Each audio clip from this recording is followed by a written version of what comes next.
Hello, hello, hello. Oh, oh. And welcome to the kitchen. Uh,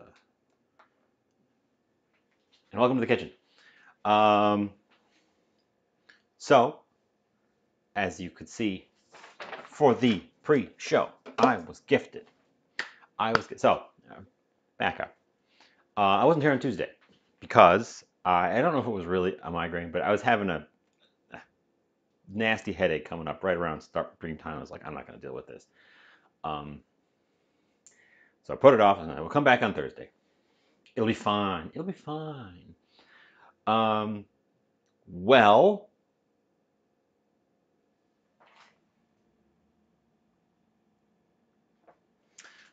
I'm back on Thursday. And in the meantime, in between then and now, I was gifted a very large mushroom, which we are going to now consume. And I've just noticed that the very large mushroom had some hitchhikers.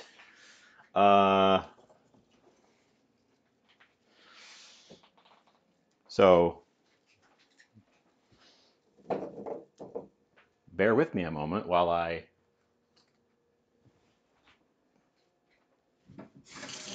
get rid of the hitchhikers on this very large mushroom. Huh, that was unexpected.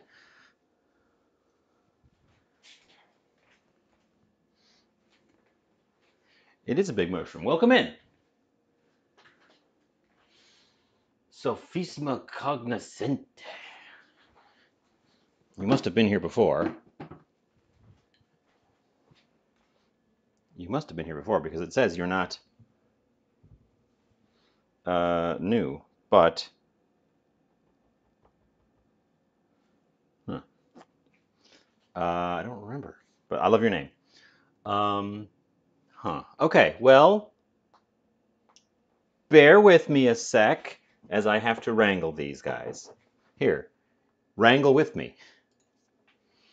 You probably can't even see them. They're so small. Oh, and they're very squishy.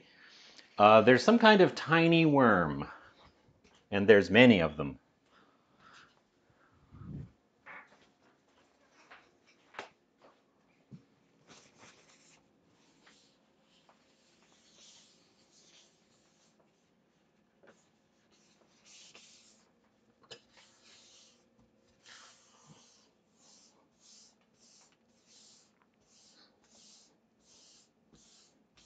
Hmm.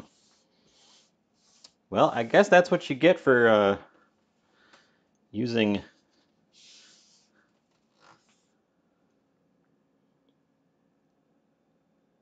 not commercially washed mushrooms.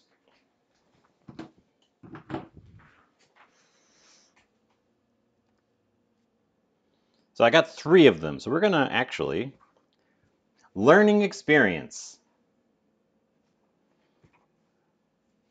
Learning experience time. We're going to put all 3 of them here. Oh, yeah.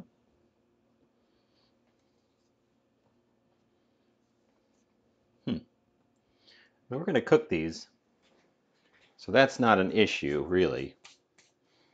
But I was not expecting that. So I got 3 of them. These are wine caps, but they are very mature. They are I've never gotten wine caps before personally.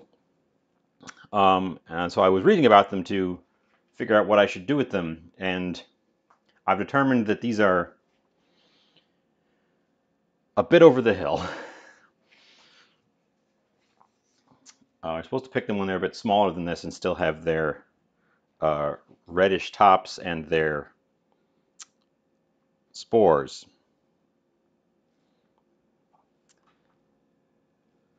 Hmm. I don't know if you can see them, but that's what I'm finding right there.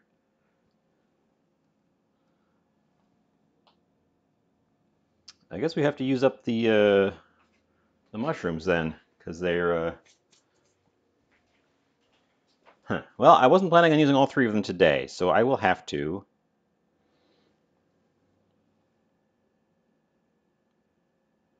Oh, I see what they're doing.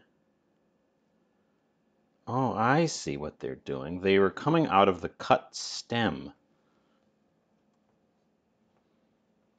Hmm. Hmm. We might just cut the stem off and pitch it, in that case.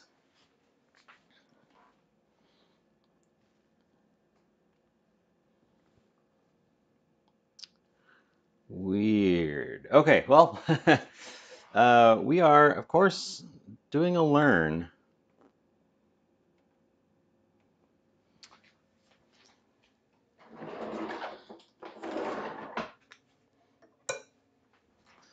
So let's cut through the stem.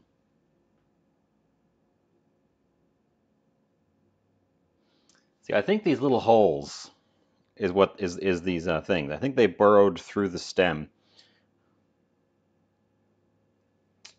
Well, I'm not grossed out by this.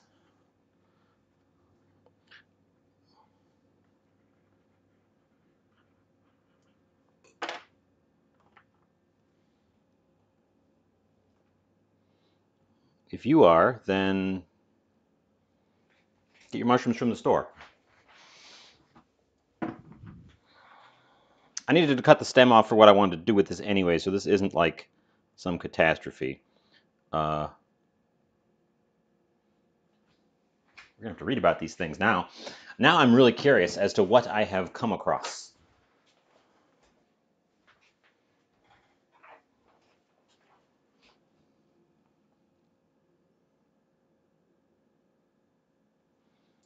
So let's just put that like that and take our cut chunks of stem and throw them in my compost,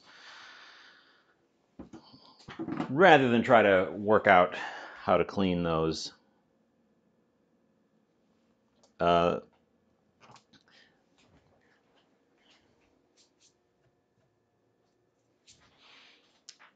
hmm. Hmm. Well,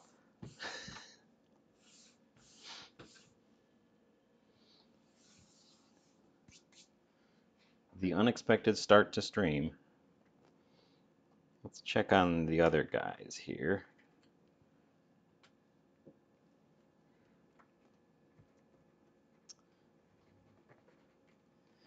I might stick the other two in the freezer just to try to freeze out those guys.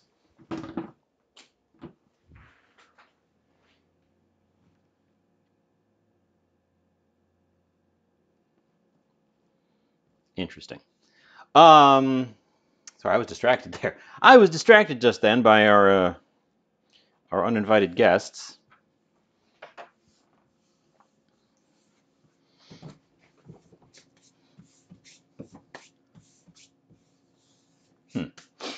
Um, so I was gifted these. They were cultivated at home. I will have to inform the person, our friend Fox from Fox Farms.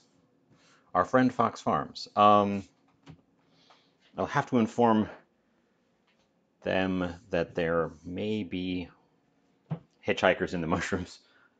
So I got 3 of them. This one was in the most decent, like, physical shape.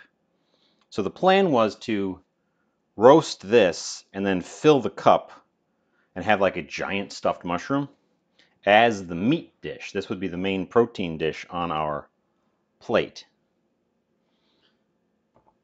And then I wanted to try crispy potatoes, where you boil them in baking soda, so the outer surfaces get really like almost mushy. And then when you bake them, when you roast them after that, they become very, very crispy. And then I picked up some asparagus, and I've got some fresh herbs coming out of my garden already. So that was the final component, was some fresh herb. Uh, so yeah, that's the plan for today. And then I got distracted by hitchhikers. Um,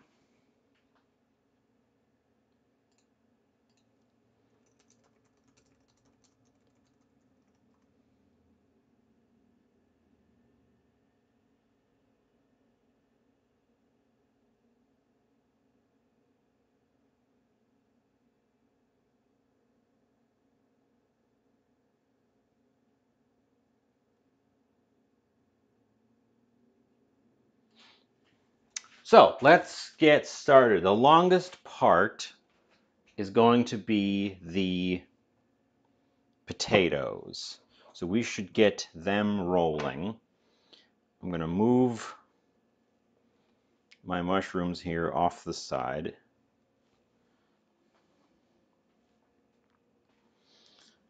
Oh, a couple more hitchhikers. I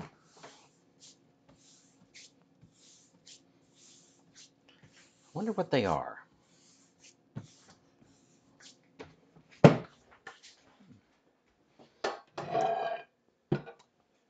Probably fungus gnats, honestly, because mushrooms are a fungus.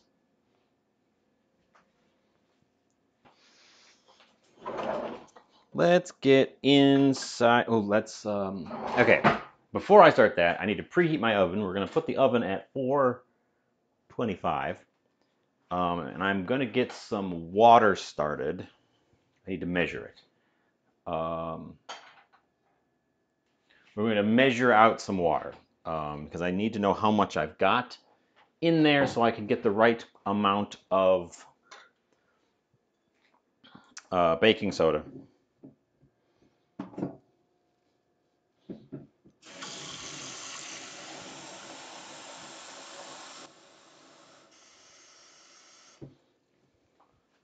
So, 1 pint.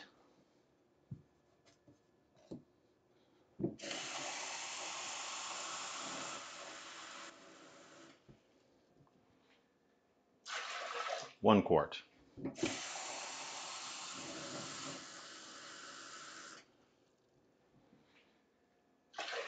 3 pint.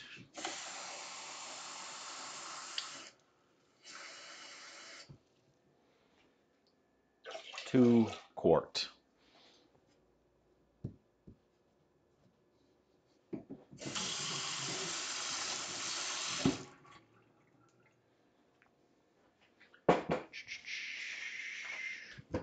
Oh, I'm on the wrong side. I was putting water in that pot. And then we are adding to the pot of water baking soda. I've got a reference recipe up here. We need half a teaspoon of baking soda. So not much in the way of baking soda goes into this.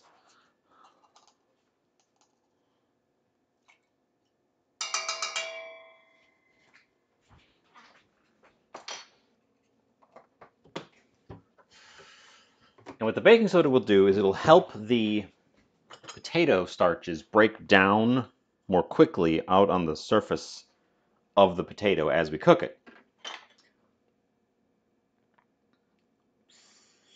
Salt. How much salt? 2 tablespoons of salt. So quite a bit of salt. Actually, need to refill my salt from the big salt. Where did I put the big salt?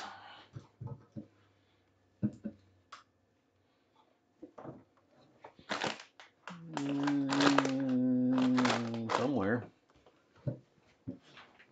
The big salt? Ah, there's the big salt. This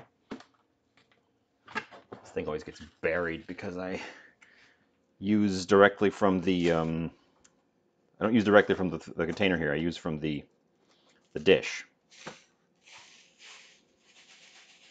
And then I just refill it when it's low.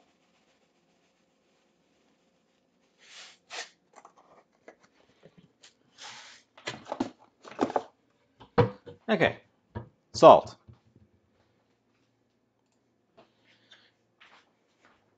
Get over here.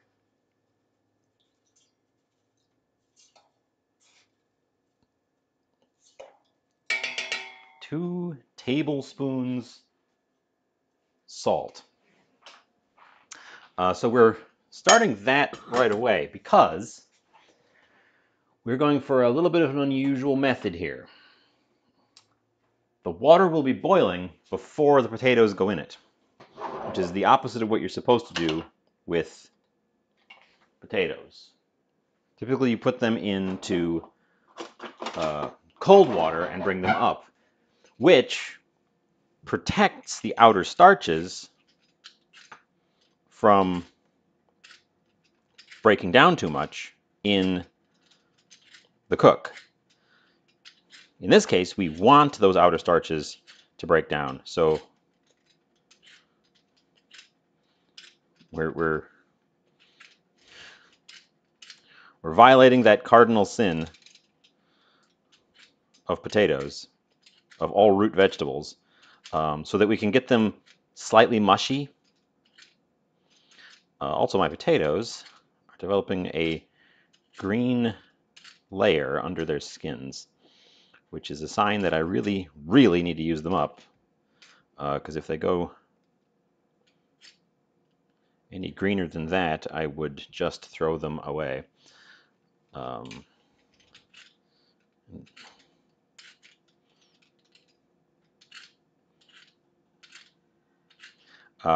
The green part of potatoes, of the potato plant, is toxic. Not like instant death toxic, but you know, make you a little sick toxic. I mean, if you just eat the leaves of the potato plant, they'll make you pretty sick. When a potato, like this one, starts to try to sprout, it goes a bit green. You can probably see the green. Oh, you can't. I'm on the wrong angle. You can see the green tinges in here. We need to fully cut that away because that is the part of the potato you can't eat. If that goes too far into your potato, you just don't mess with them. Just pitch them.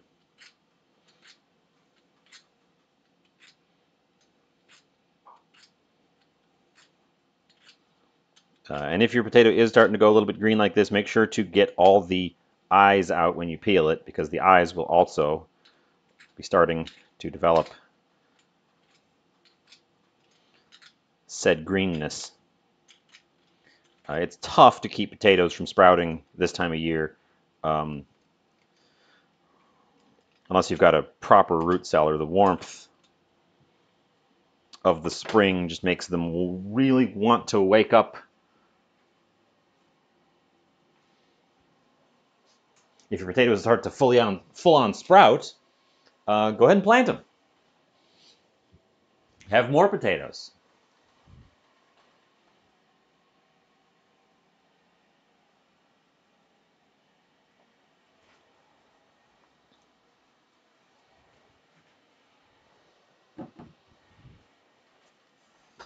So we do not need to wash these potatoes. We do not need to clean these potatoes. We're doing a crispy potato recipe in a very different method. We need them to be in relatively hefty chunks. That's going to be my guideline size right there for these larger ones.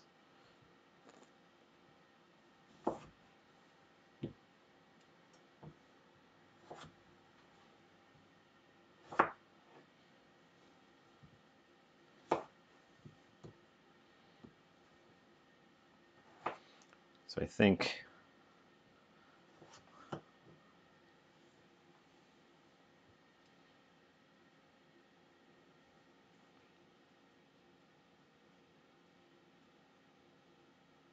I'm just going to do big chunks.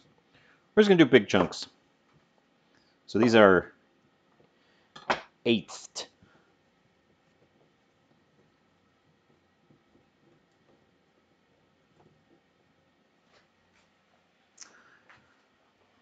Asking for a hey. Well, hey. Welcome in. I'm making some potatoes. How's it going? What's new? I'm good.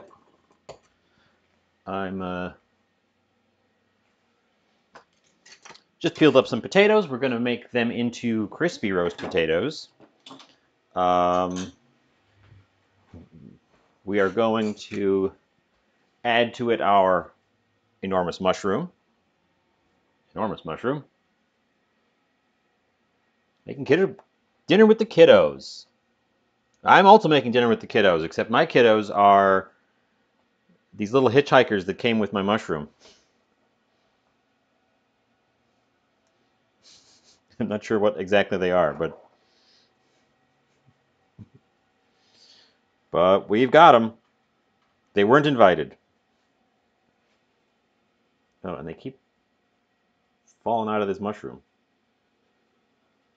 Get out of there, little guys.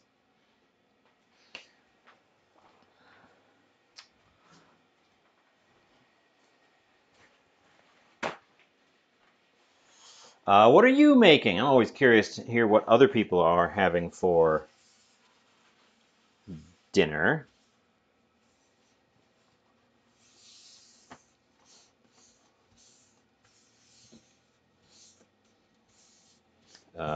So we have hitchhikers on the mushrooms. So pardon me while I stop every once in a while and wrangle them. Um, they're going to keep doing that until the mushroom gets cooked. I'm betting. Stew? What manner of stew?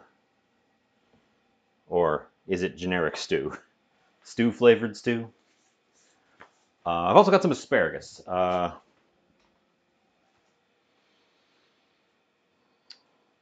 potatoes, asparagus, and some fresh herbs. We're going to work with some fresh herbs today as well.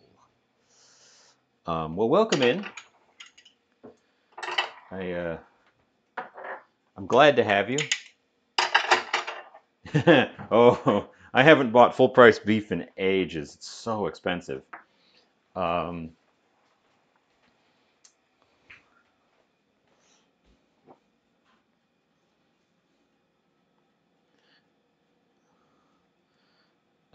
I get lucky and find some on a bargain, short-dated meat in the bargain bin at the grocery store. It's pretty much where all my meat comes from, except for occasionally I'll buy a nice piece of pork, because that's still somewhat affordable. Even chicken's getting pretty crazy. This is my homegrown rosemary. Recently moved outside, and it is loving it.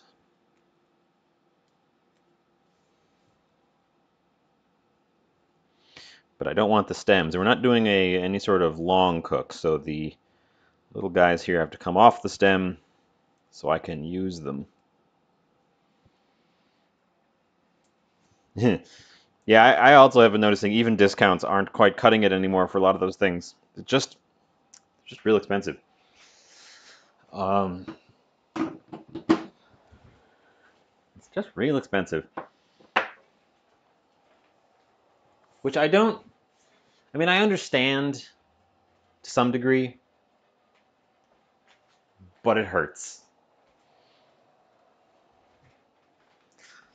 Homegrown chives, which we're going to take the weird little dried up tip off of that gun.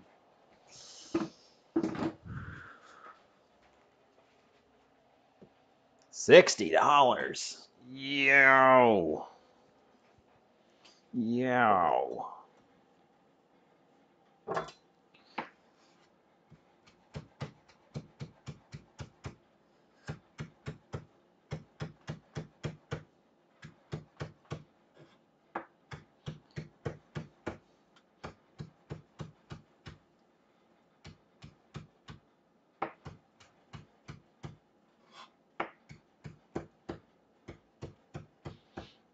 Well, treat it right and enjoy it at that price. I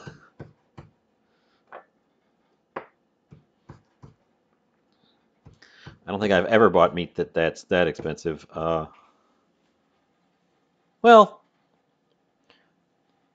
I suppose per pound maybe. I've gotten small quantities, some really expensive stuff, but I've only gotten a little itty bitty bit of it. Gonna dice up the rosemary too. My water is boiling, so we're gonna add the potatoes to that. I And I put it on the back burner like a fool there, but that's, I guess I'm committed. And those don't need to boil for terribly long because they're going to be roast after this. We're really just trying to get that outer surface sort of worked over.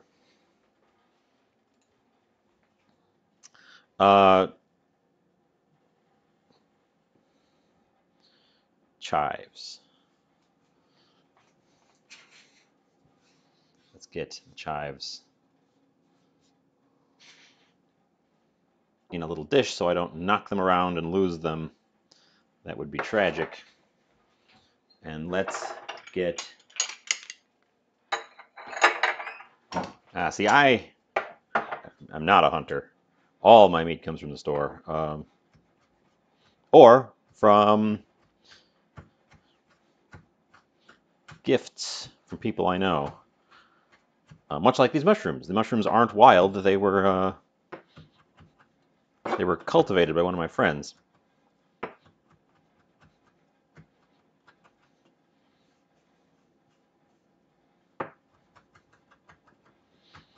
I mostly work with herbs because I find them very easy to take care of. You don't have to worry about convincing them to fruit or any sort of special stuff.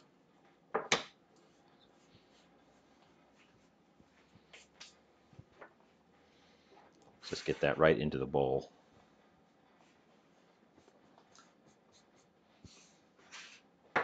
Okay, chive, rosemary.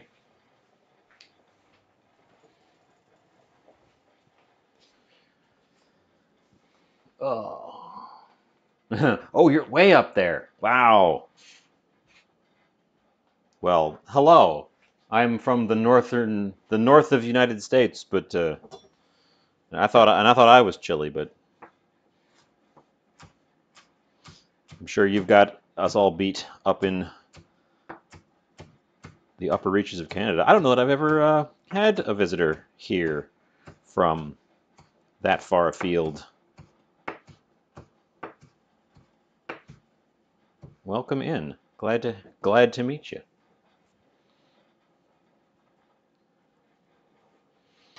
And homegrown scallion.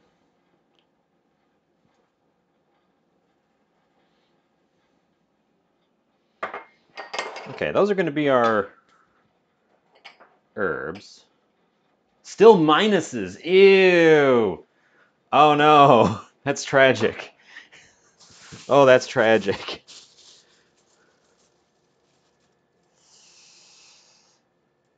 Oh, let's get out some of these guys too. These were also a gift. These are ramps. And they have held up pretty well in my fridge. Some of them are going a bit wilty like that one. But they've still held up pretty well. They have a strong onion garlicky flavor. They're native here to the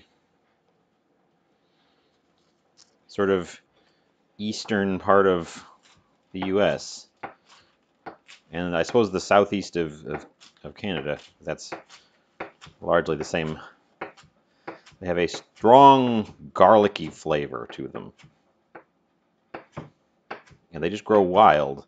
And if you harvest them the way these were harvested, by cutting them, you get these lovely leaves. And they grow back. If instead you harvest them the way the foodies have been harvesting them, by digging them out at the root, you get a little tiny bulb, a little itty bitty onion bulb at the bottom, and they don't grow back.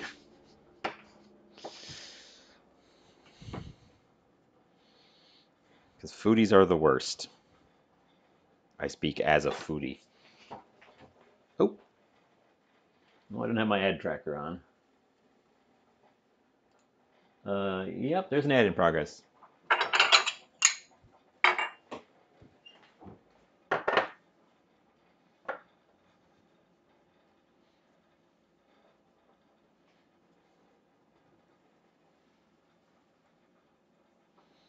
Welcome back. Yes, I do run ads. I've got it set to run 90 seconds every 30 minutes in order to keep uh, pre-rolls off. Of course, I, if you subscribe, there's no ads, but I appreciate. But of course, it's neither required nor expected. I'm such a teeny tiny channel. But yeah, welcome back. I was just talking about the ramps, which are a local wild garlic onion.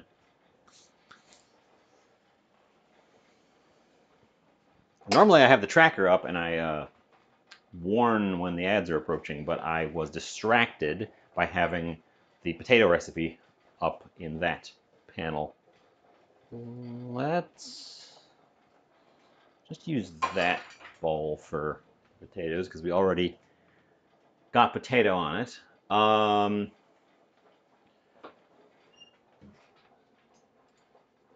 long do the potatoes have to roast?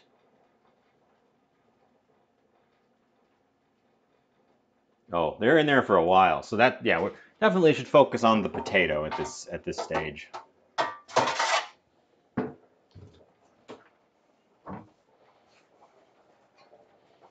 Because they're going to be in there for a while. Let's pop over to the stove. Got out my sheet pan. We're going to, what do they recommend? Parchment or aluminum? They recommend naked. I'm not doing that.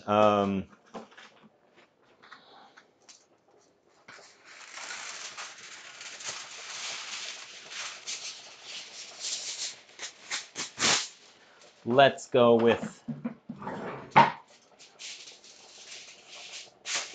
aluminum.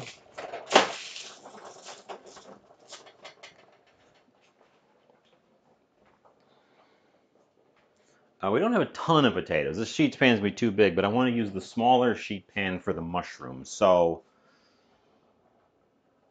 I guess it's unavoidable. Hey, little hitchhikers, you keep coming out of that mushroom as though there's lots of you in there.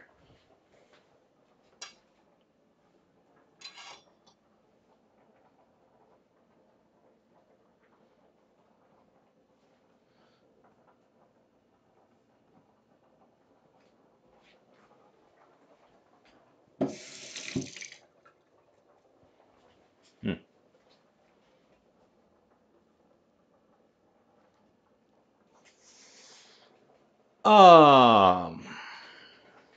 We need olive oil. And we need a bigger bowl because we're gonna go toss. Bookwoman, welcome in. Yeah, I have. Here, I'll pop over for a sec. Here's my hand. Here's my giant mushroom.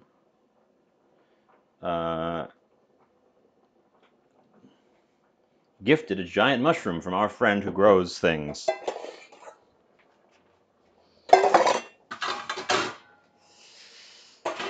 So that's going to be the main event. But the potatoes are going to take the longest. So we started with the potatoes.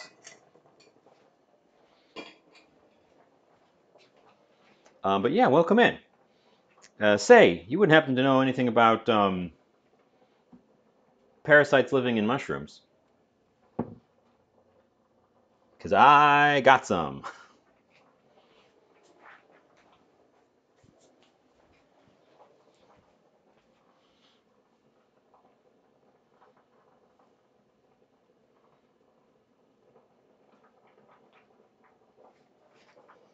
I got 3 of them. These are, now I did some reading after I received them. These are wine caps, and these are very mature wine caps. They've already dropped their spores. They've turned this sort of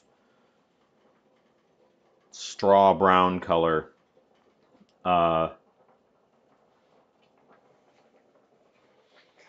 So I'm gonna see how well they behave. We need to get our potatoes out of our alkaline boil here.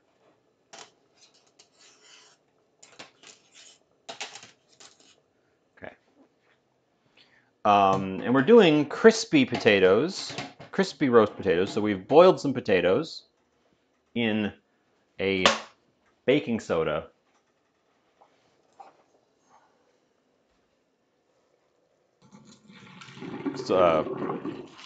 bath solution. Now we're supposed to put them in an ice bath to stop them from cooking now, and I don't have that. So I'm going to instead just give them a cold tap water bath.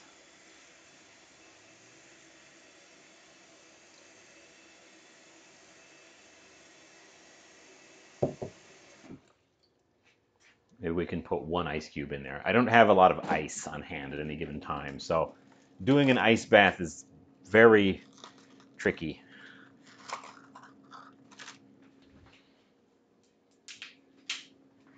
So we can throw one ice cube in there to try to get them down, because we don't want them to cook any more now until we get them in the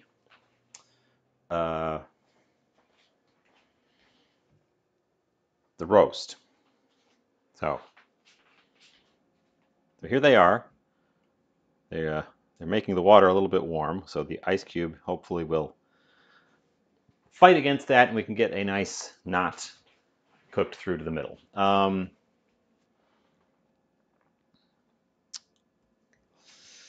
then we're going to,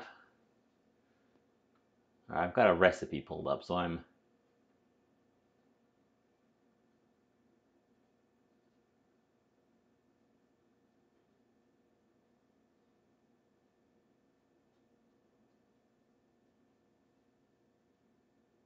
oh, huh? Okay.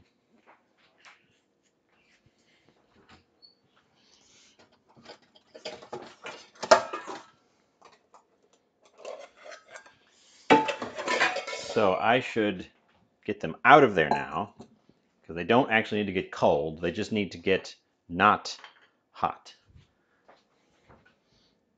And I don't want them to be too extra wet. So in fact, the ice bath was probably excessive.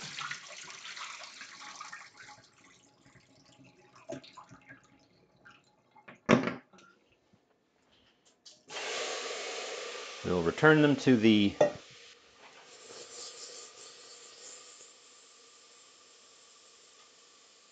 pot briefly. Oil this bowl.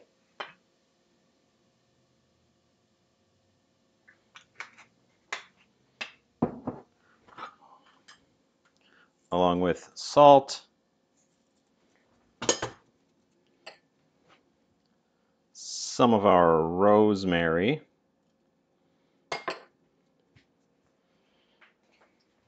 and I would like to add to it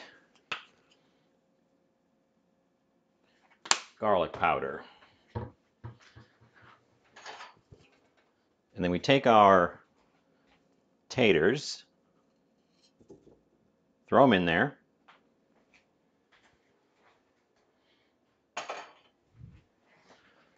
and get them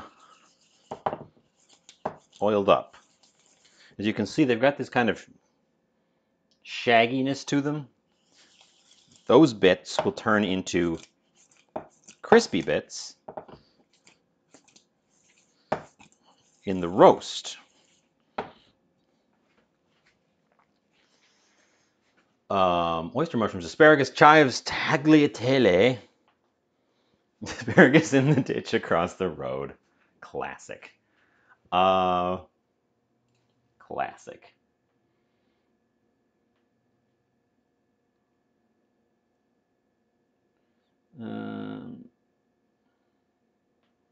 Okay. The pan is as I said before, too large for what I'm using it for, but I need the small pan for the mushroom, so we're just gonna have this pan be too big. Because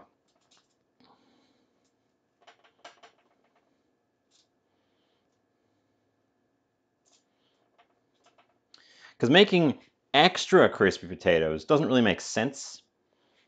They won't be crispy as leftovers.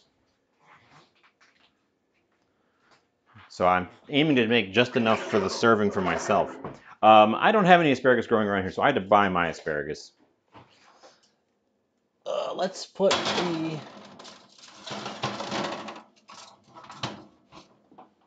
taters in and set for 20 minutes. Okay. Remind me to check the taters in 20 minutes.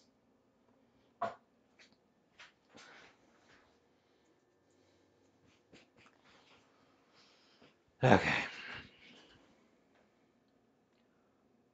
Part 2.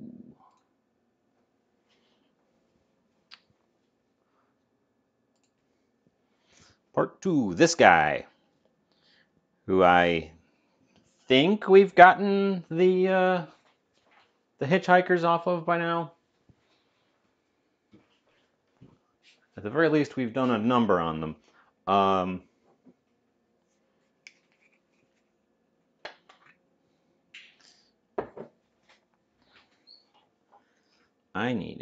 I've used all my small bowls. Pay for mushrooms. Fair enough. So the plan here is I already cut the stem out because I was pretty sure that's where most of the hitchhikers were. And I didn't need the stem for this anyways. I was going to consider using the stem and mincing it up and throwing it in there. We can do that with some button mushrooms I've got in the fridge, if I still wanted to try that. Or I could do it with one of the other mushroom pieces that wasn't quite so... Like, I got 3 of them, and 2 of them are not good shape for stuffing.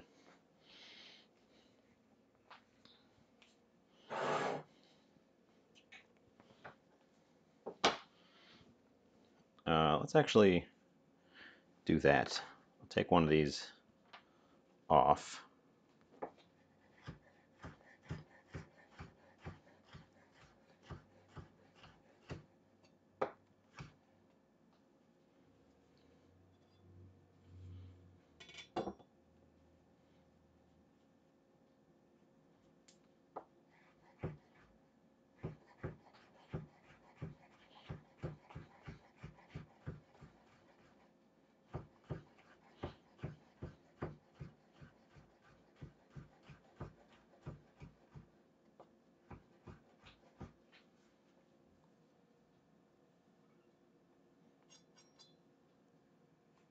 Okay. So, minced up some mushroom. There. Getting spores on my fingers. Look, spores! We're going to... Now, you're not supposed to saute wine caps the way you do with, like, portobellos, like creminis, because they express a lot more moisture and they just kind of flood the pan. And I'm going to ignore that and just do it anyways, because I'm going to try to create a filling out of this. So we're going to grab a tablespoon of butter.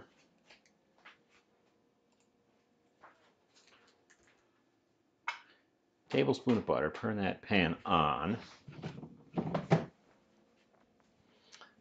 And approximately the same quantity of olive oil, which spreads out a lot more on account of it being a liquid.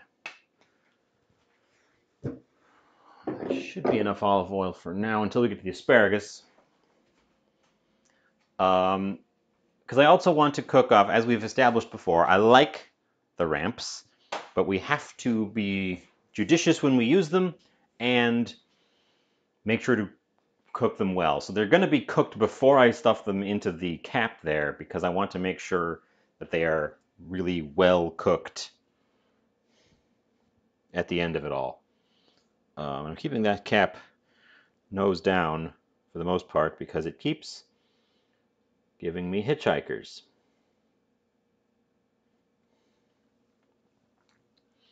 I don't have a dehydrator. Otherwise, from my reading, when a wine cap gets huge like these, the best thing to do with them is actually to dry them. That the ones for cooking are the ones that are a bit smaller and haven't quite matured to this stage yet. But I don't have a dehydrator, so we're gonna have to not do that. Because I don't think I can dehydrate them just hanging in the window the way I can with herbs. So we're waiting for our butter to catch up to our olive oil so we can have a butter olive oil blend.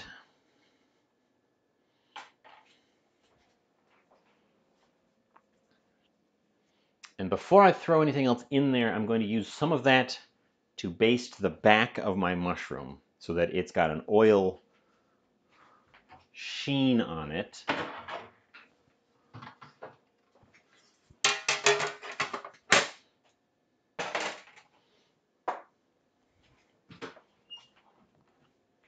Actually, I don't want the grill pan.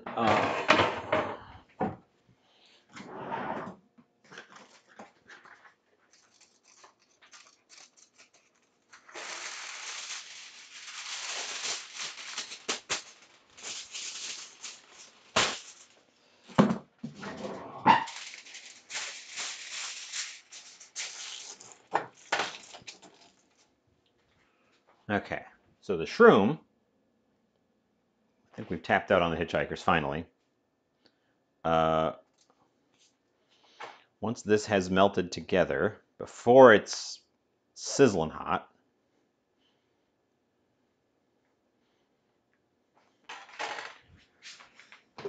I want to butter the back of my shroom with it. Where's my basting brush? Because this is going to get too hot real soon.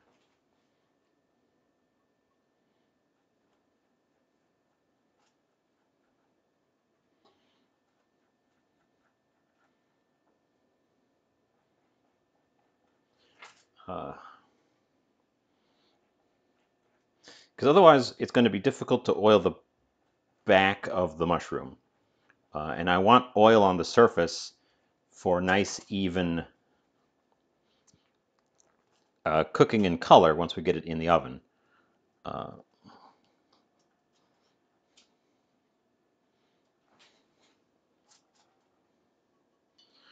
I don't really care about having excess flavor on the outside, so just the oil is fine. Return that to the heat.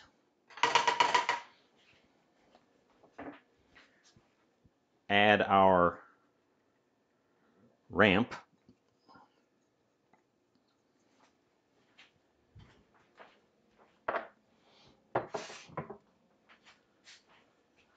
And our diced up mushroom.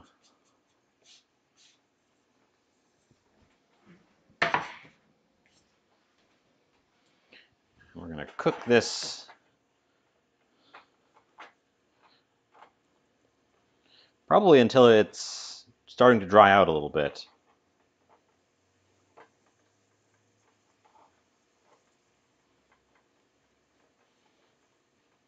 I should add some garlic to this.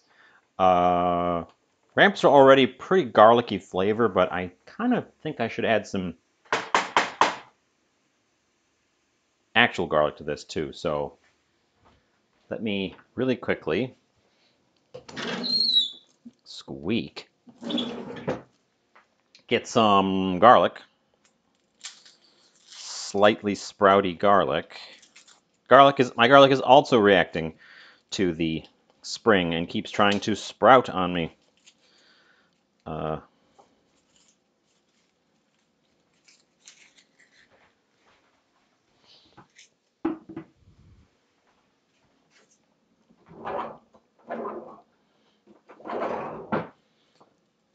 as always, should prep your garlic about 10 minutes before you want to use it to maximize the flavor. I have not done that because I am bad at planning.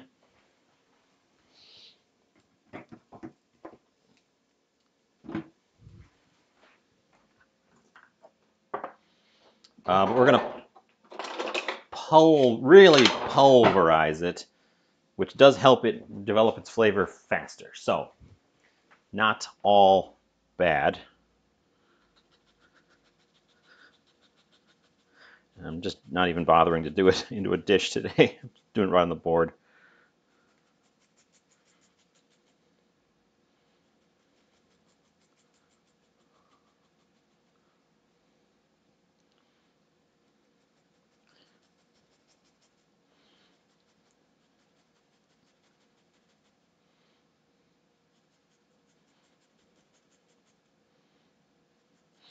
This is, of course, because the chemical reaction that creates the pungent flavors in not just garlic, onions, shallots, all the alliums, is only initiated when the cells are crushed up.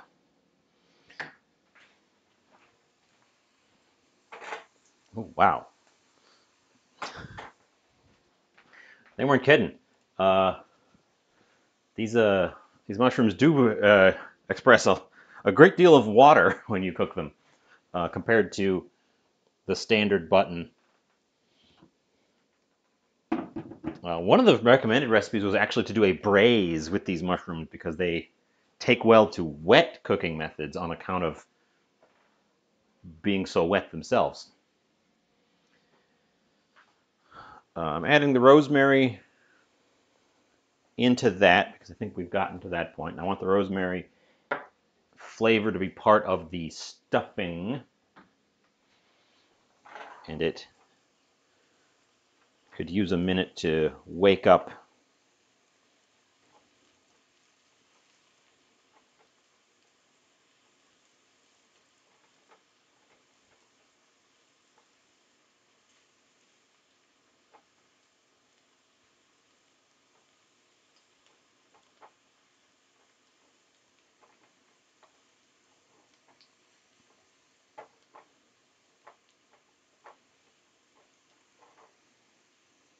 Okay, that's looking pretty good. Good enough to add more stuff to, at least.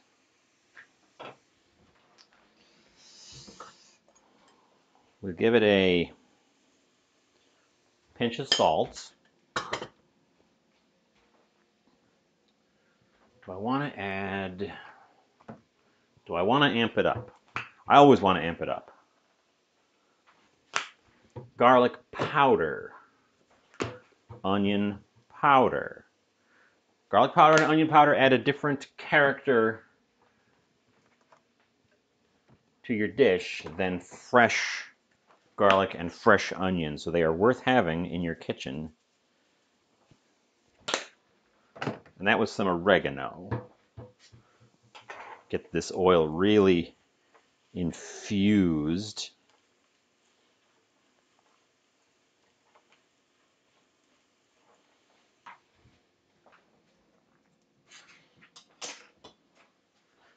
Throw in our freshly mashed garlic.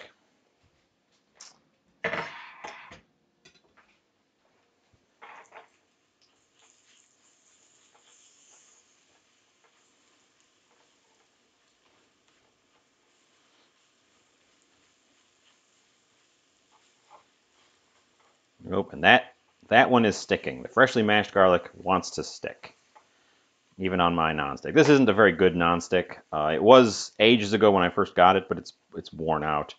So things like fresh garlic do like to stick to it. But that guy's gonna come off the heat now. That's been plenty.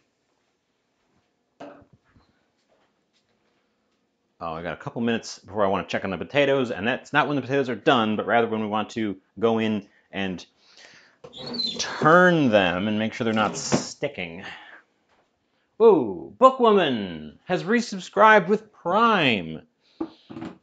Welcome, welcome, welcome back. 11 months, that's nearly a year. I appreciate it so much. I don't have an alert because I still, after all this time, have not created an alert.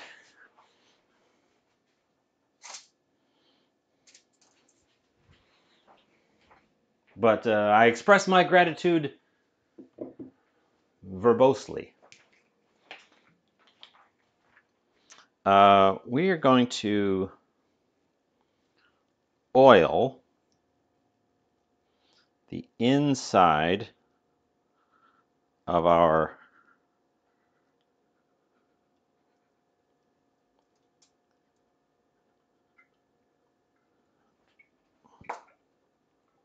mushroom. And we're going to get that thing in there to start baking now, while my stuffing cools off a little bit.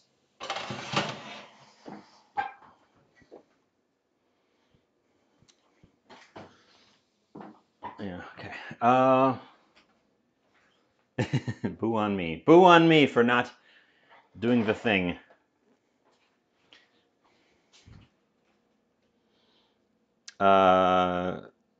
Which should be the end of any hitchhikers that remain on the thing.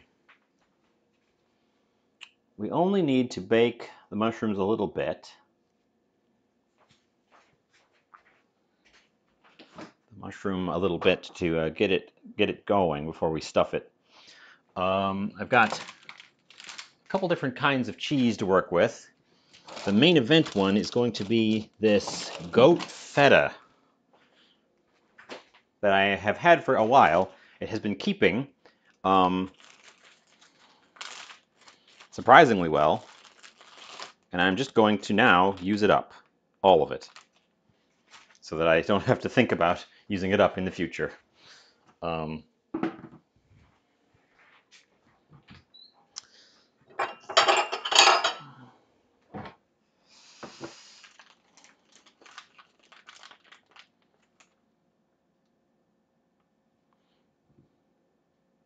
Ooh, it's gone a little soft, which is weird for a feta. Why is it soft? It's soft like a brie. It wasn't that like that when I bought it.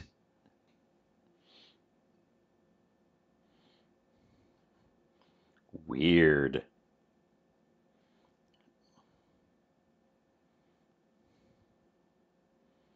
Uh,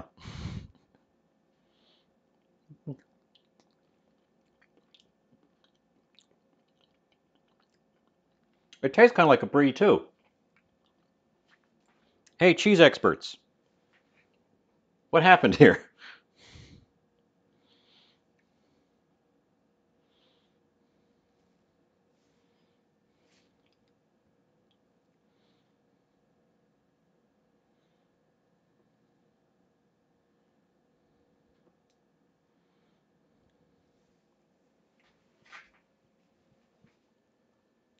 It tastes fine. I bought mislabeled brie. It tastes fine. Could be yeah, it could be active culture in the cheese.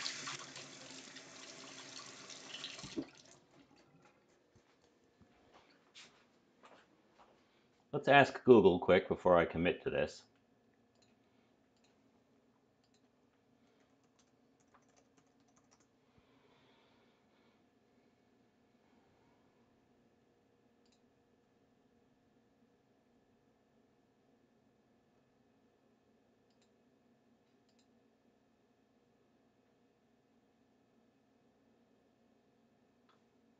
I don't know.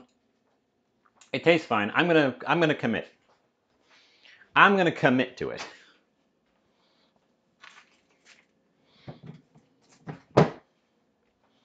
If I die, I won't be back on Saturday for the show. I'm sorry.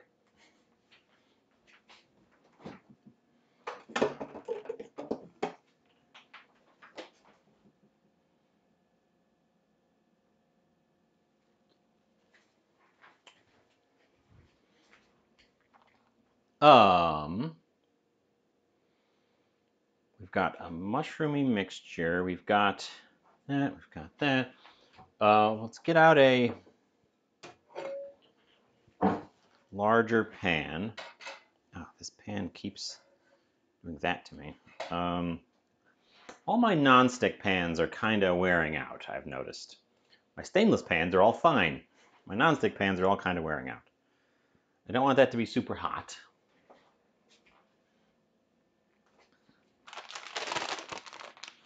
I've also got some mozzarella. We're going to also have some mozzarella.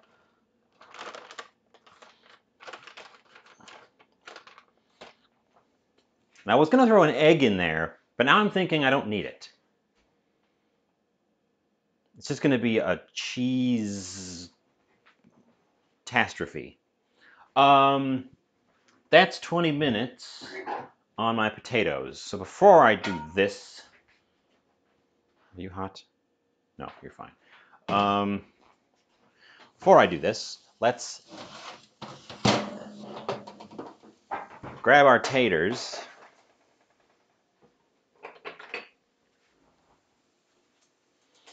And get them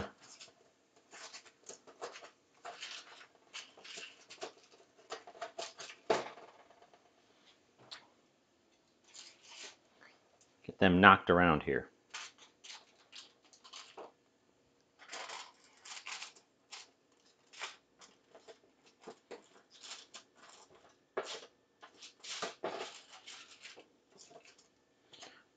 So we just want to turn them all so that the existing browned side is up, because that side will try to burn if we don't. They're sticking a little bit, but so far this is exactly what I was hoping for with the potatoes. I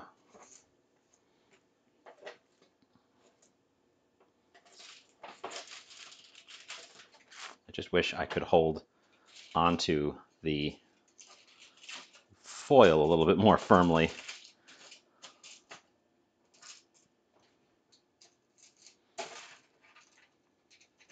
Come on. Flip.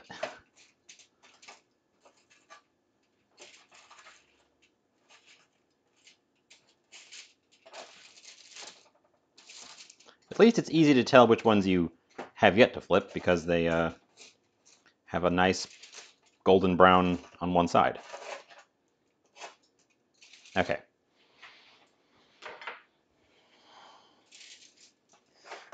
They go back in. We're moving them to the bottom burner.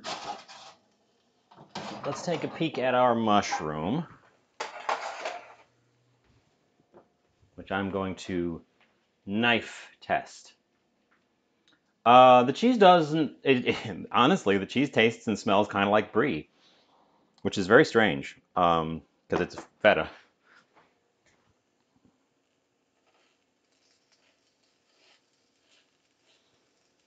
Okay. The recipe I'm using here for the mushroom as a reference is for a portobello cap, not a wine cap. Wine caps are a little bit more sturdy, so I want to make sure to give it enough time to cook off before I do anything else to it, so that it's cooked to edibility when we get to it. They are always going to be a bit more of a sturdy and meaty texture than I think you're used to.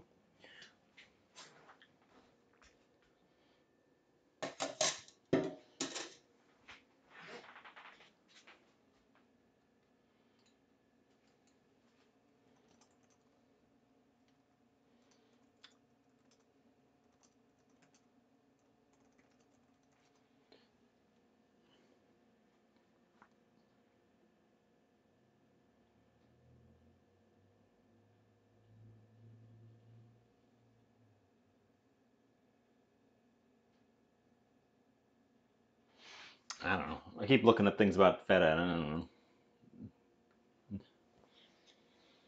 know. Yeah.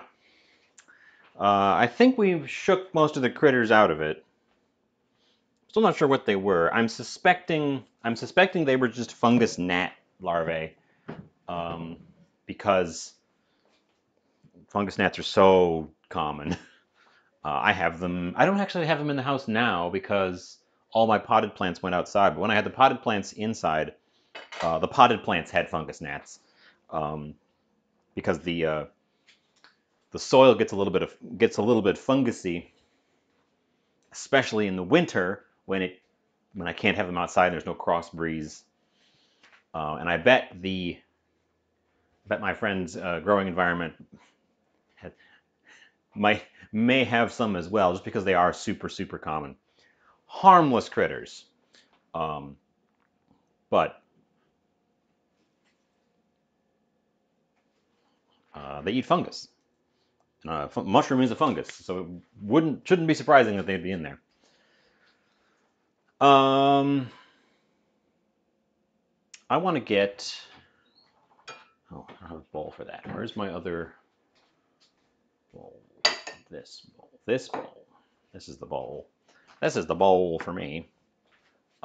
This stuff should come out of this pan.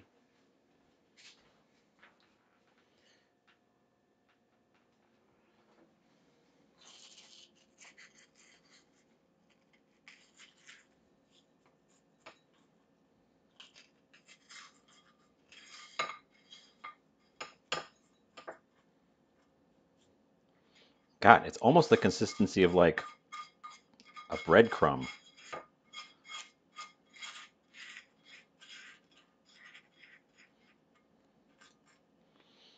This is going to be a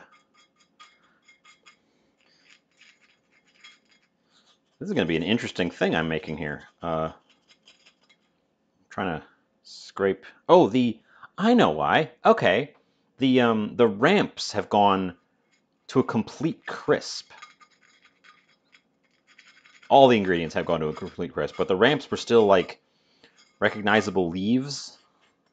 So the fact that they went to a really like shattering crisp.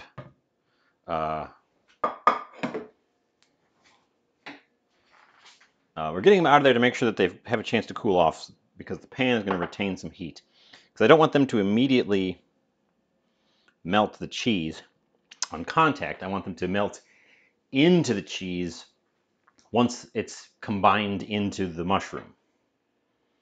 And then this pan is going to be for our asparagus. So let's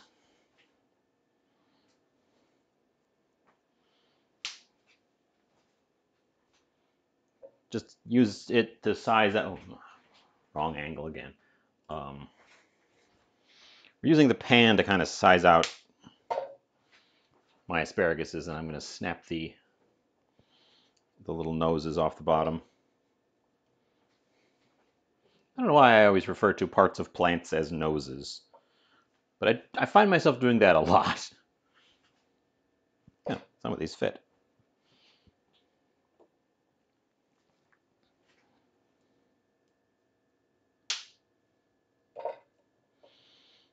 The old rule about where you should snap your asparagus is kind of an old wives' tale. It will snap down near the bottom, just kind of on its own. But also you can control where it snaps by positioning your hand.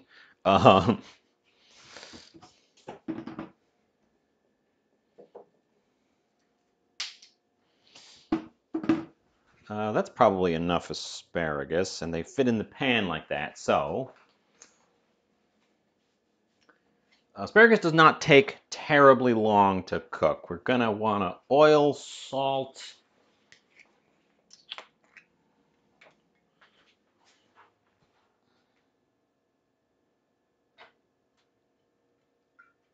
I'm just gonna oil it right there in the pan.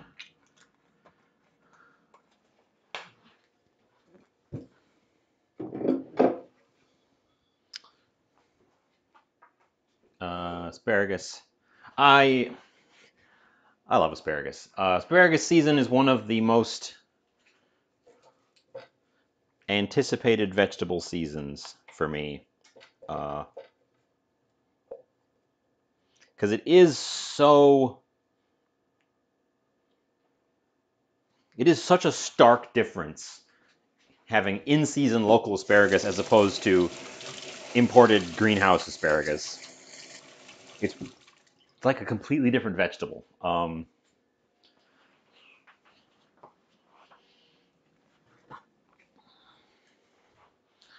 So let's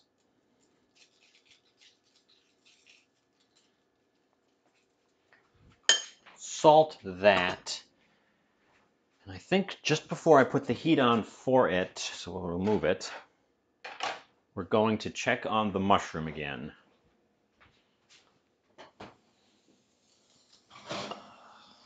Okay, here's our mushroom. Ooh, the mushroom has expressed some liquid and contracted a little bit. That's fine, that's fine.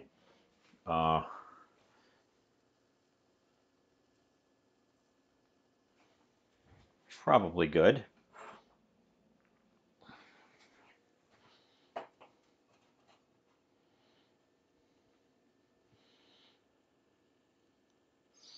So we're gonna fill it-ish with our weird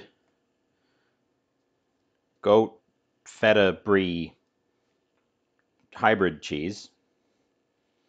Hooray, hybrid cheese.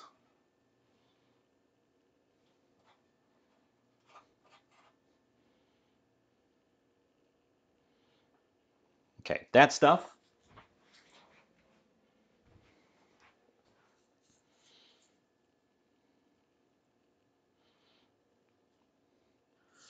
Top it with our topping mixture.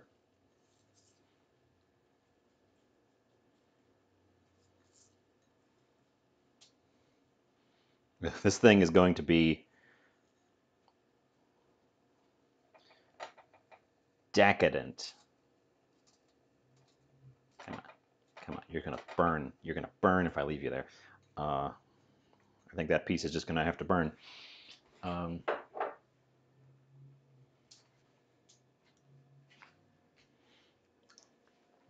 gonna lick my fingers. I'm just gonna lick my fingers.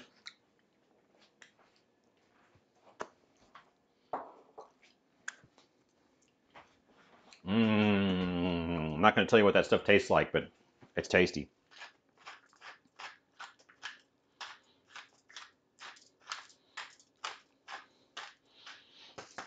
Some freshly cracked black pepper and some more cheese, different kind.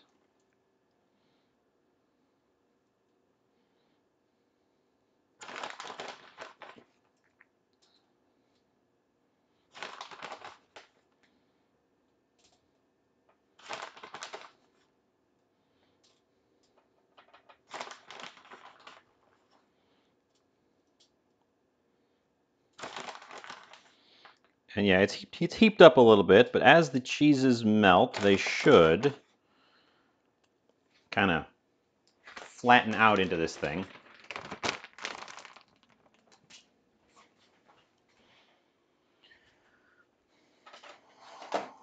So back in the oven it goes. Okay, and then we will start our asparagus.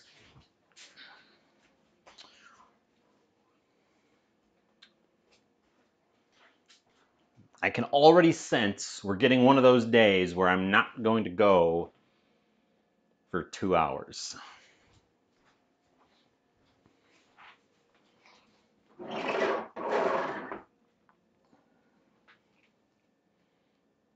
I've got scallions and chives minced up. I think we're going to use the scallions as a hello chicken. Let me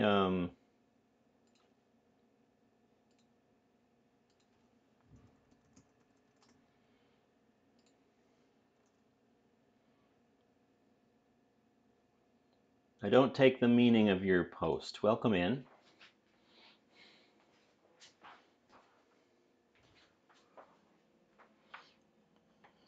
You've come in time for me to.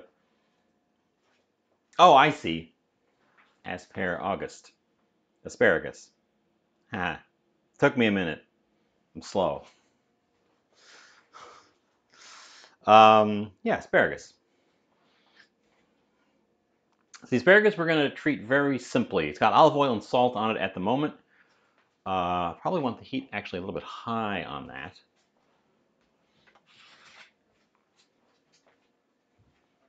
I'm going to get a plate ready as well. We're going to go with the square plate today. Square white.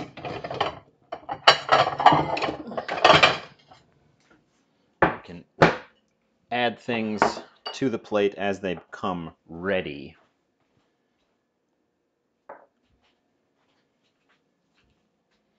Just got to decide what I want to do with the chive and the scallion. I think we're going to toss the chives with the potatoes. And then the scallions, I guess, are going to be a topping for the mushroom.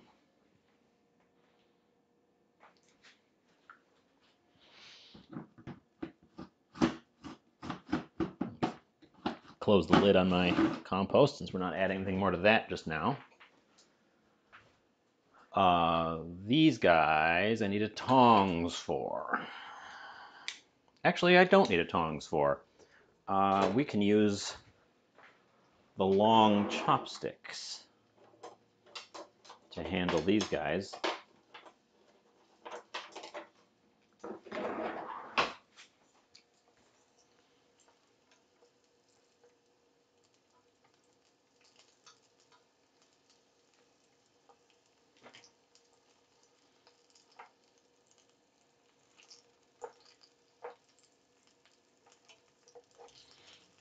Yes. Okay. I don't know if it quite shows up on the camera, but the side that's being cooked, the green is more vibrant than the other side already. And we want to stop, before it gets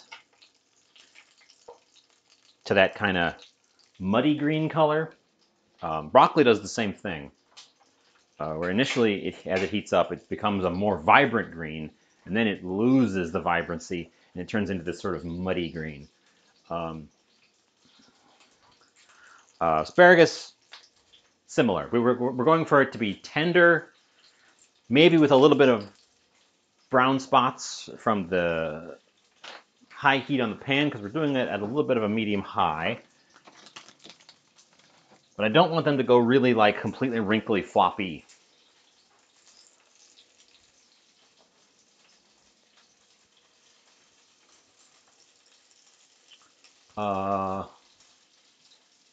Is this the water bowl? That's the water bowl. This one is the oil bowl.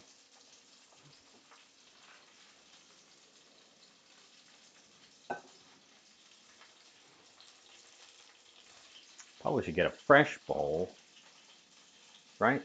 There's also no pepper on our potatoes yet. I should.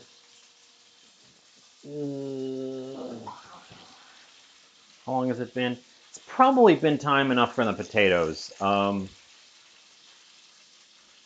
A mosquito bite. Something.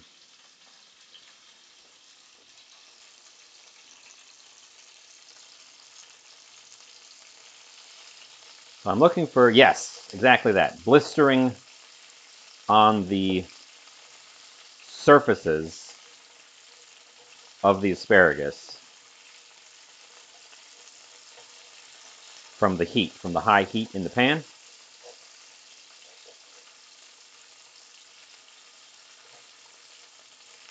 Okay. Some of these are just hard to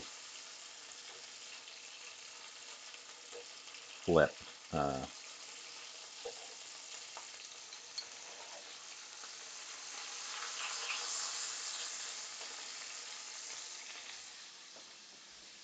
Oh, thank you for the moisten.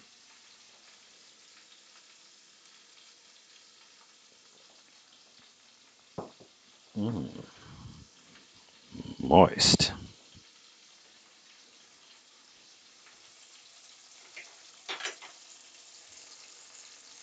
Badoosh.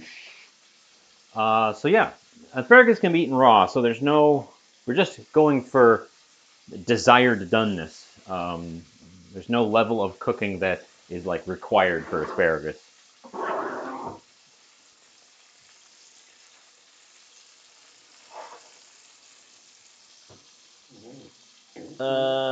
Let's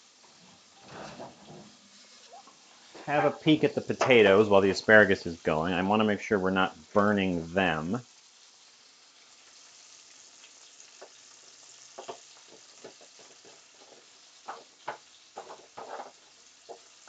We should test one.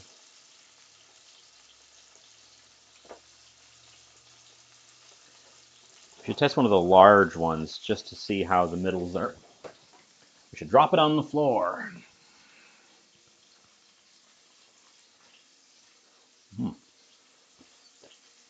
Okay, we're done. Oh, hot.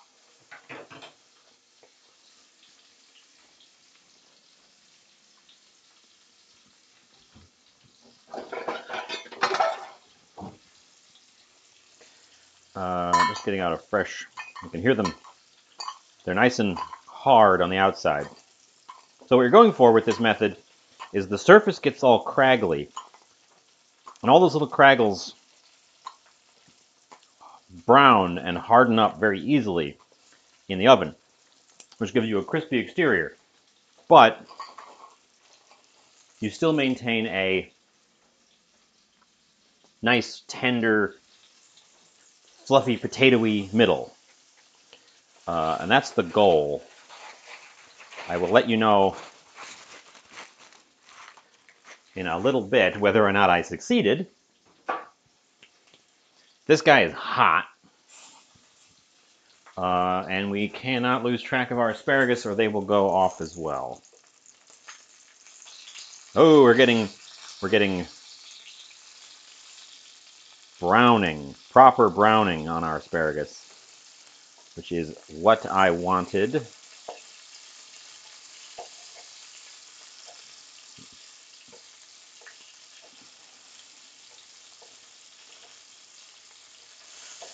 So those are probably just about there as well. So I'm actually going to turn the burner off and let them finish on just the residual heat. In fact, we can probably just let them finish on the residual heat of only the oil.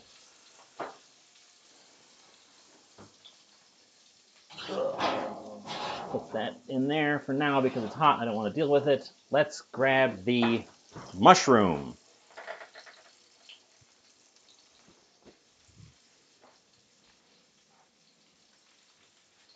Which is melted. It's oozing. It's melty and oozing. And screaming hot. Can you hear it scream?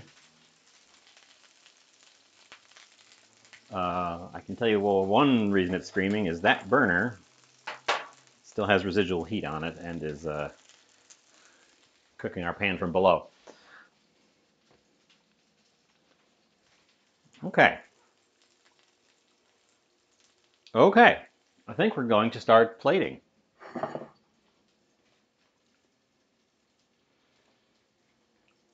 We have an ad approaching.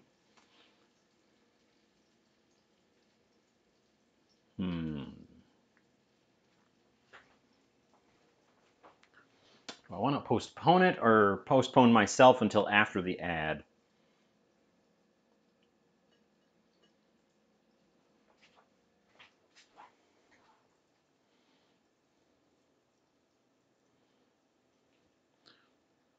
The answer is I'm going to put the mushroom back in the oven with the scallions on top of it for just until that ad is done. And that's going to be... So we're putting this guy back in the oven for just a couple minutes until the upcoming ad, which has not yet started to play, is done.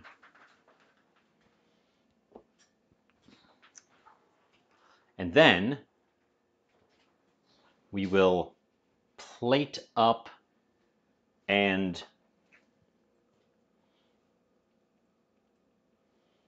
taste. Rather than trying to snooze the ad, because then you have to click it 3 times, and I think we're going to have more than 5 minutes after tasting as well, so I want the buffer time there.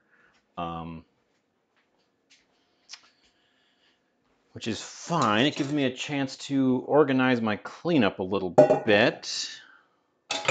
Oops. Dropped my cooking chopsticks directly on the floor. Boy, I'm dropping stuff today. All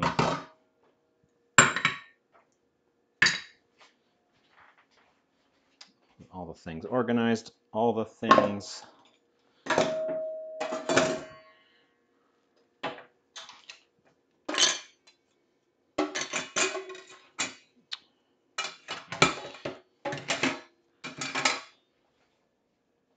Not as much of a mess as I had feared going into this, honestly. 2, 1, ad coming up. Now we're in the buffer time when it says ad starting soon, but doesn't actually tell you how much time that is. Hooray. So I'll start plating.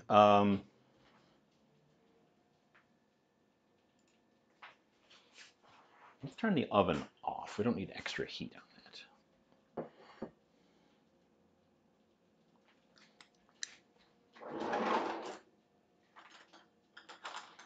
Actually, I hadn't dropped those chopsticks. I'm going to use them for cooking or for plating.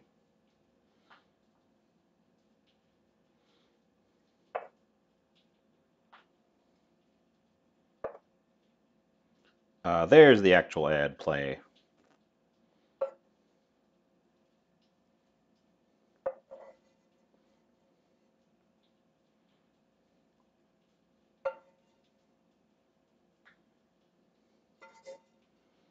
Okay, got all of our asparaguses on the plate. I'm going to put just a tiny bit of the oil on the potatoes because they currently have a very dry surface and the chive isn't sticking.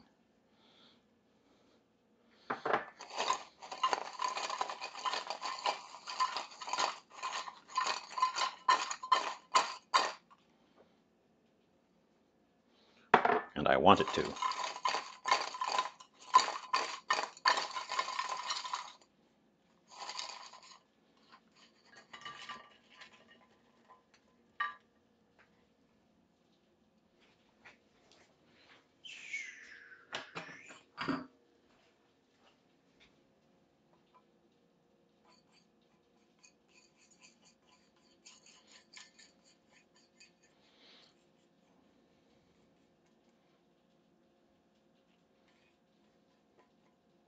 Okay. Our lightly chived garlic, rosemary, crispy potatoes are on the plate. Our asparagus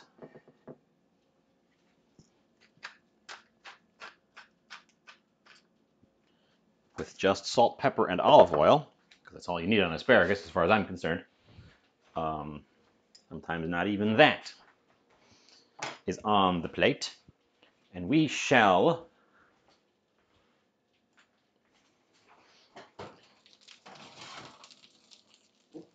ooh, hey, that was good. That last little burst in there gave us some beautiful brown spotting on the surface. And got those scallions to really sink in there. I gotta get that thing off of that without breaking it. And I'm hoping that that won't be an issue. since this mushroom is supposed to be a pretty robust variety. Here's my pot holder. Unfortunately, the foil has failed, and there was enough pooling juices that it leaked off the side. So this pan is going to be in for a full wash, but we have, in fact, released this without too much effort.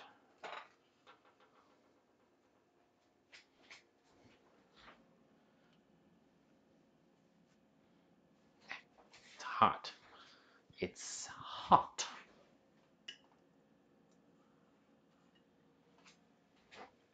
Okay. Okay. And there we have the plate. A feta and mozzarella herb stuffed wine cap, crispy roast potatoes with rosemary and chive, and grilled asparagus.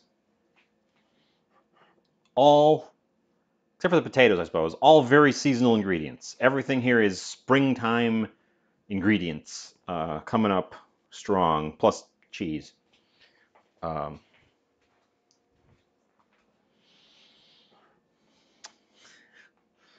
I want to get a photo, but I also want to cut into this thing for the photo. So if you will permit me, I will cut into the mushroom here and now rather than running away to take a photo.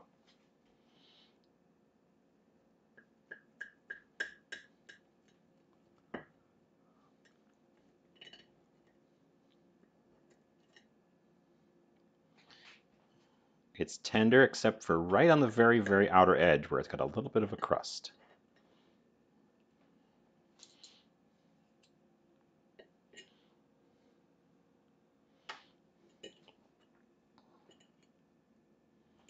Oop, that one didn't cut all the way through.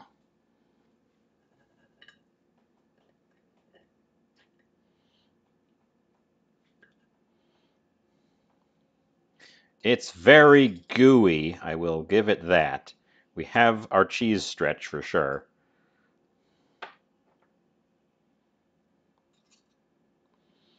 Let's see how much cheese stretch. The whole thing is a little bit too gushy. But, oh, okay. Well, the cheese stretch only went a little ways. But there you have it.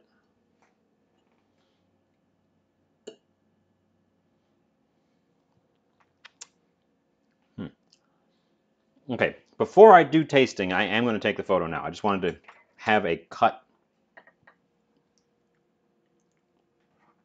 part of the mushroom for the photo.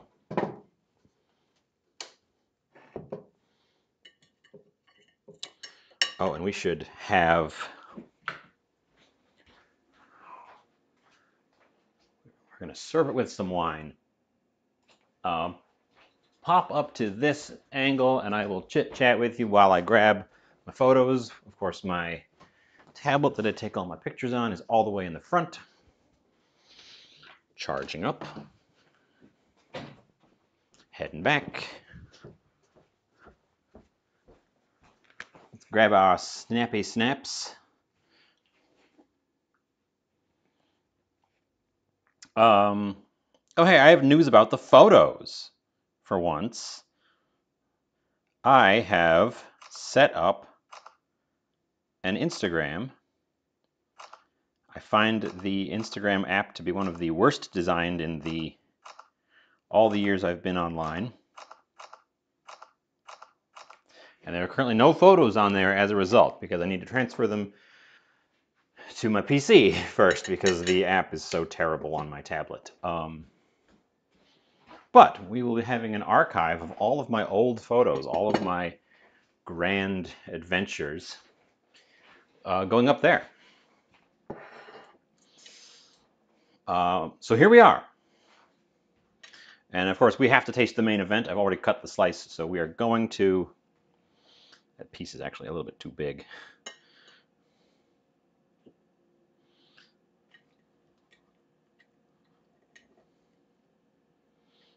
This thing is going to be decadent. The skin is a little tough, but this thing is going to be decadent.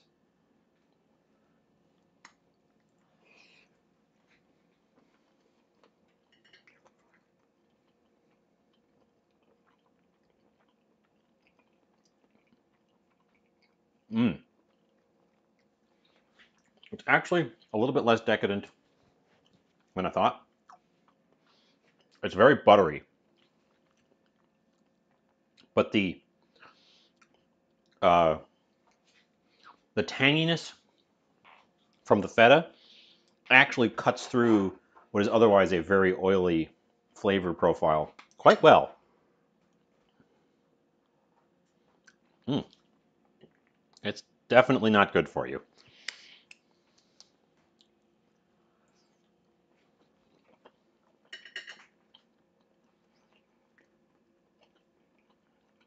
Mm. So it's mushroomy, but it's a different kind of mushroominess. It has a much firmer bite than like a portobello or a cremini or a button. Taizan from Madison, so far away. You've arrived just in time for the tasting notes. We have grilled asparagus, crispy roast potatoes with chives and rosemary, and a cheese and herb stuffed wine cap, which I was just giving the tasting notes on. So it's very rich. The two kinds of cheese and all the butter and the olive oil make this a very rich, decadent eating experience. And it's a little bit oily. So it's nice that I think honestly, this would be better probably served with a fresh salad. Having tasted it now, I think served with a fresh salad would be nice. Maybe a little bit of lemon in the stuffing would have helped too. The feta, the tanginess of the feta helps, but it could use just like a something bright to counter it off a little bit.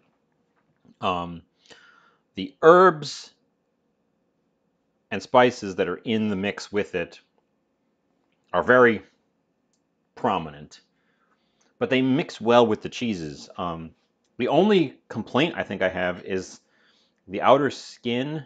Aside from it needs a little bit, a splash of something bright, and the outer skin is a little bit tough. And I think that's just because this is such a large, mature cap.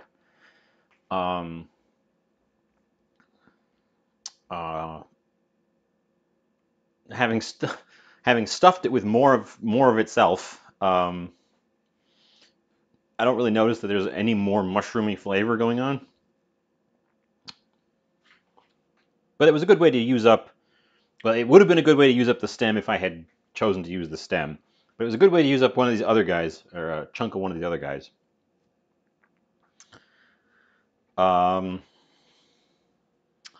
So I would do that again. It is restricted by getting a cap that is the correct shape. Like this guy would not be stuffable. All the stuff would just fall out. Likewise with this guy, even before I cut that part off, all the stuff would fall out. This one had a lip all the way around, an intact rim all the way around. It was pretty level. So for stuffing purposes, this is the only one I got that I could do that with. The other ones have to be something else. But I would do that again. Let's try the roast potatoes, which I think you can just pick up with your fingers.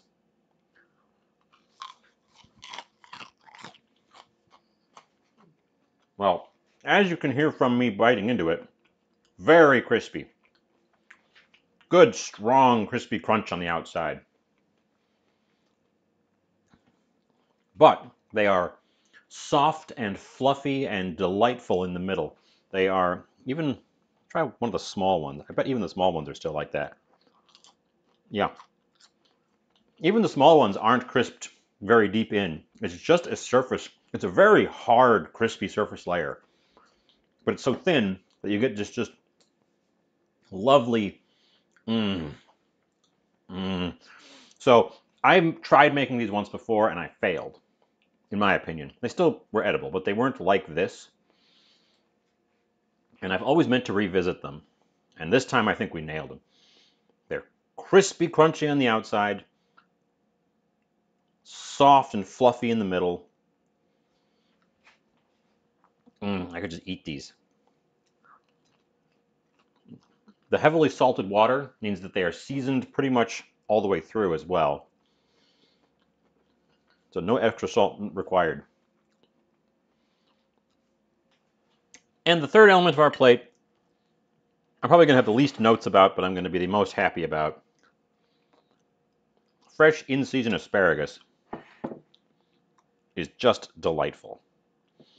I'm always sad when I see asparagus in the middle of winter, because you can get it in the middle of winter. It's skinny, it's floppy, and it doesn't have the flavor.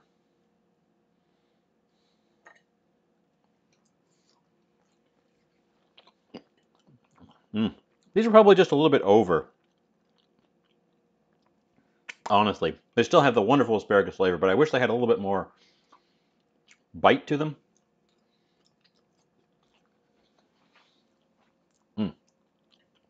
They taste like asparagus. And if you like asparagus, you like asparagus. And if you don't like asparagus, what's wrong with you?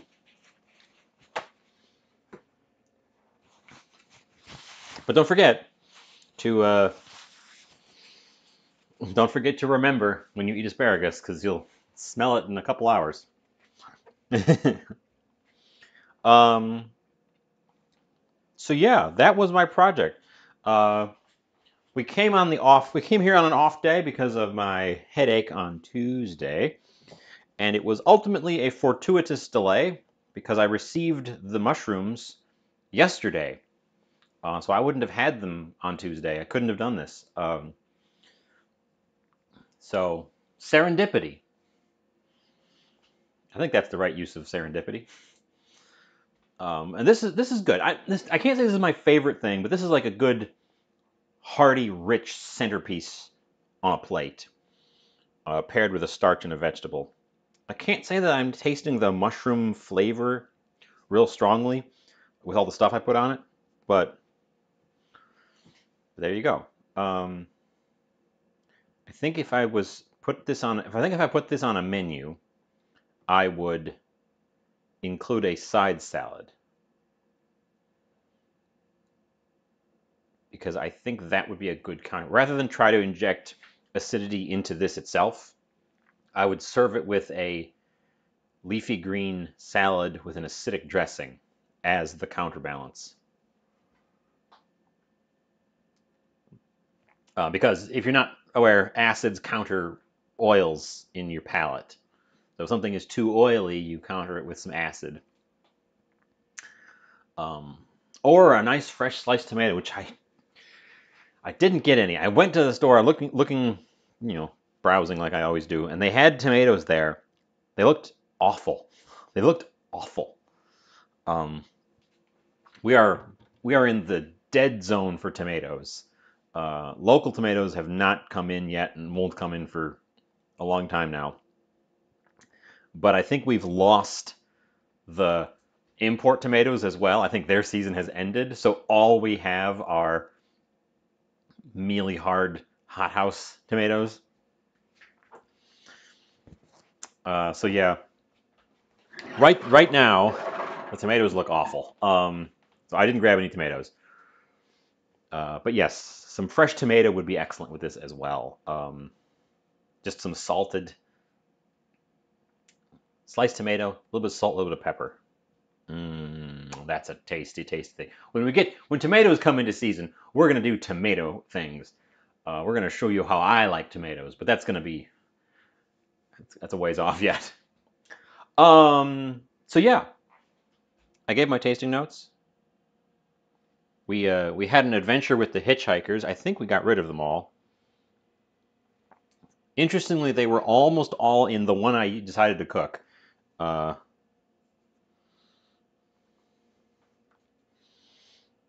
I think I'm going to put the other 2 caps here in the fridge just to ensure that I don't have any late hitchhikers come out and wander around. Oh, I've got fresh scallion, a little bit. Just throw it on the plate. So yeah. Well, thanks for showing up on Thursday. I know I didn't even add it to my schedule. I don't know that anyone ever looks at the schedule. I didn't even add it to my schedule. I just canceled Tuesday and said I'll be back on Thursday. And here I am, back on Thursday. But I always appreciate showing up. I always appreciate sticking around. I always appreciate the resub. Let's see who is on a Thursday. We can send the love. Oh, interesting. Let's pull up a second tab here. Muted. There's a whole bunch of people on.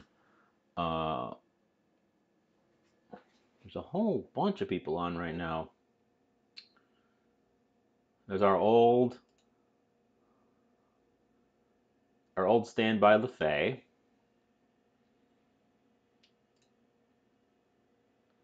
But I think we're going to go say hi to Frazoir, because I don't believe I've ever had a chance to raid him. Frazoir is a British streamer. He does long form playthroughs of entire franchises. I was watching him this morning. Usually he's on in morning for me, so I don't get to really interact with him because my own show is in the evening. But he's on in the evening right now, so we're going to go say hi as a change of pace. I already said thanks. I'll thank you again. And at the moment, we're planning to be back on on Saturday.